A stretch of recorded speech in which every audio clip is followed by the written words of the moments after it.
ಕೊಪ್ಪಳ ಜಿಲ್ಲೆ ಕೊಪ್ಪಳ ತಾಲೂಕು ಅಳವಂಡಿ ಸ್ಟೇಷನ್ ವ್ಯಾಪ್ತಿಯ ಬೋಚನಹಳ್ಳಿ ಗ್ರಾಮದ ಎಕೆ ಕಾಲೋನಿಯ ಯಮನಪ್ಪ ಪೂಜಾರ್ ಮಾದರ ಜನಾಂಗದ ಮುಖಂಡರಾಗಿದ್ದು, ದೇವರಾಜ್, ತಿಮ್ಮಪ್ಪ, ಸಿದ್ದಪ್ಪ, ರವಿ, ಮಹಾಂತೇಶ್, ಮೈಲಪ್ಪ, ನಿಂಗಪ್ಪ, ಹೊನ್ನಪ್ಪ ಇತರೆ ಎಲ್ಲ ಕೇರಿಯ ಯುವಕರು ಹಾಗೂ ಮಹಿಳೆಯರ ಮೇಲೆ ಹಲ್ಲೆ, ಹೊಡೆಬಡೆ ಮಾಡಿರುತ್ತಾರೆ. ಮೊಹರಂ ಹಬ್ಬದ ಕೊನೆಯ ದಿನದ ಮರುದಿನ ನಡೆದ ಘಟನೆಯಾಗಿದೆ. ಶನಿವಾರ ಸಂಜೆ ವೇಳೆಯಲ್ಲಿ ವಾಲ್ಮೀಕಿ ಹಾಗೂ ಮುಸ್ಲಿಂ ಜನಾಂಗದ ಜನರು ಎಕೆ ಕಾಲೋನಿಗೆ ಏಕಾಏಕಿ ಮನೆಗೆ ನುಗ್ಗಿ ದೌರ್ಜನ್ಯದಿಂದ ಮೇಲ್ಕಾಣಿಸಿದ ಎಕೆ ಕಾಲೋನಿಯ ಎಲ್ಲ ಜನರನ್ನು ಮನೆಯಿಂದ ಹೊರಗೆಳೆದು ಹೊಡೆಬಡಿ ಮಾಡಿ ಕೈ ಹಾಗೂ ಬಡಿಗೆ, ಕಾಲಿನಿಂದ ತುಳಿದು ಬಡಿಗೆ ಕಲ್ಲು ಇಂತಹ ವಸ್ತುಗಳಿಂದ ಮಾದಿಗ ಜನಾಂಗದ ಕೇರಿಗೆ ನುಗ್ಗಿ ಸವರ್ಣೀಯ ಜನಗಳಾದ ಇವರು ಮಾದಿಗರ ಮೇಲೆ ದೌರ್ಜನ್ಯ ಹಾಗೂ ಹಲ್ಲೆ ಎಸಗಿದ್ದು, ಈ ಕುರಿತು ಮಾದಿಗ ಜನಾಂಗದ 39ರಿಂದ 40 ಜನಕ್ಕೂ ಹೆಚ್ಚಿನ ಜನರಿಗೆ ಗಾಯಗಳು ಆಗಿದ್ದು ಆಸ್ಪತ್ರೆಗೆ ತೋರಿಸಿಕೊಂಡು ಬಂದಿರುತ್ತಾರೆ ಎಂದು ಮಾಹಿತಿ ಲಭ್ಯವಾಗಿದೆ. ಅಳವಂಡಿ ಪೊಲೀಸ್ ಠಾಣೆ ವ್ಯಾಪ್ತಿಯ ಪೊಲೀಸರು ಕೇಸ್ ದಾಖಲು ಮಾಡಿಕೊಂಡಿರುತ್ತಾರೆ. CR ನಂಬರ್ 52/26 ಆಗಿರುತ್ತದೆ. ಎಕೆ ಕಾಲೋನಿಯಲ್ಲಿ ಅಕ್ರಮವಾಗಿ ಮುಸ್ಲಿಂ ಹಾಗೂ ಇತರೆ ಜನಾಂಗದ ಜನರು ಮದ್ಯ ಮಾರಾಟ ಮಾಡುತ್ತಿದ್ದರು. ಅಲ್ಲಿನ ಜನತೆ ಅನೇಕ ಬಾರಿ ನಮ್ಮ ಕೇರಿಯ ಎದುರುಗಡೆ ಅಕ್ರಮ ಮದ್ಯ ಮಾರಾಟ ಮಾಡಬೇಡಿ, ಬಾಟಲಿಯನ್ನು ಮಾರಬೇಡಿ, ಕುಡಿದ ಮತ್ತಿನಲ್ಲಿ ಜಗಳವಾಗುತ್ತವೆ ಎಂದು ಹೇಳಿದ್ದರೂ ಬಲವಂತವಾಗಿ ಇಲ್ಲಿ ಮದ್ಯ ಮಾರಾಟ ಮಾಡುತ್ತಾರೆ ಎಂದು ಸಾರ್ವಜನಿಕರು ಕರೆ ಮೂಲಕ ತಮ್ಮ ಅಭಿಪ್ರಾಯವನ್ನು ಚಾನಲ್ಗೆ ವಿಷಯ ತಿಳಿಸಿದ್ದಾರೆ.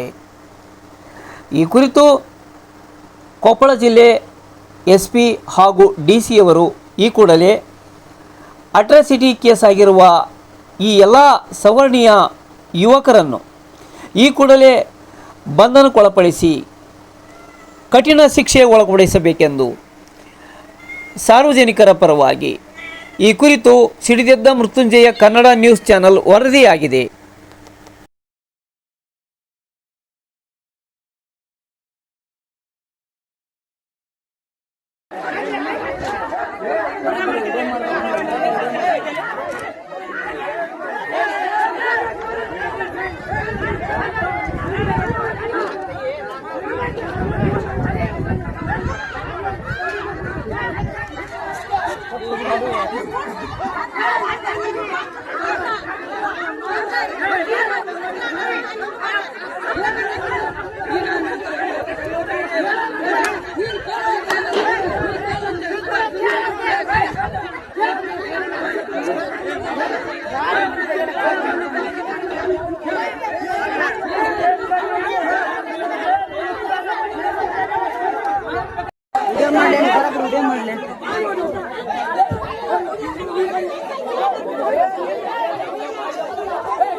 Yeah.